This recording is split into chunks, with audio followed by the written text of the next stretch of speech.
Good morning. It's Friday, May the 22nd, and this is Wisdom for Your Week. Today we look at one of the most familiar verses in the book of Proverbs. That same verse also happens to be one of the most misunderstood verses in the book of Proverbs. It's Proverbs 22, verse 6, which says, "Train up a child in the way he should go, and when he's old, he will not turn from it." Now, that verse is fairly simple in what it teaches. Parents have a responsibility to train, to teach, to mold their children. The word train, found in that verse, is a very unusual word in the Bible. It goes back to the ancient practice of putting a little bit of food in a baby's mouth to teach it how to eat when it's just an infant. And so to train your child is to put in their mouth, their lives, the right kind of spiritual food, the right kind of spiritual nourishment, to start them out as a baby on the right kind of spiritual training. That's what that means. It says also in that verse that we're to train them in the way they should go. Not necessarily the way they want to go, but in the way they should go. And that refers to, in Proverbs, the things of God, living a godly and a pure and a righteous life. It's assumed that parents know what that godly life looks like and that they can train their children to live that godly kind of life. Well, what does it take to do that, to train your children in that way? Well, it takes time.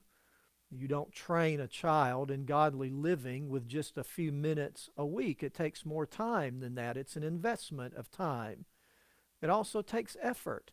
It's not easy. It's hard. It's going to be difficult at times depending on their age, and so it takes hard work. It also takes consistency. You as a parent have to live that same kind of godly life if you're going to train your child to live a godly life. A child will rarely live that kind of life if they don't see their parent modeling that life in front of them. In other words, you can't just talk the talk. You have to walk the walk as a parent. But we all know of genuinely godly parents who do all of those right kinds of things, and they still have a child who turns out to be anything but godly. How does that happen?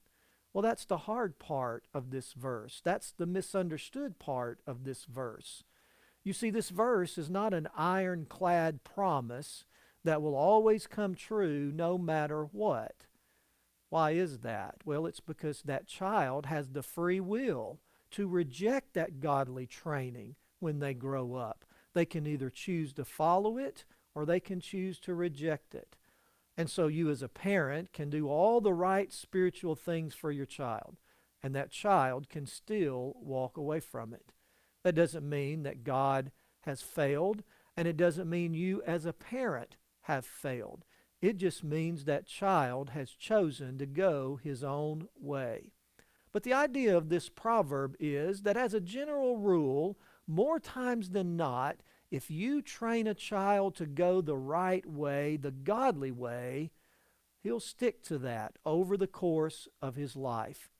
And so parents, start early, spend time, work hard, be consistent, and you'll rarely be disappointed in how your child turns out.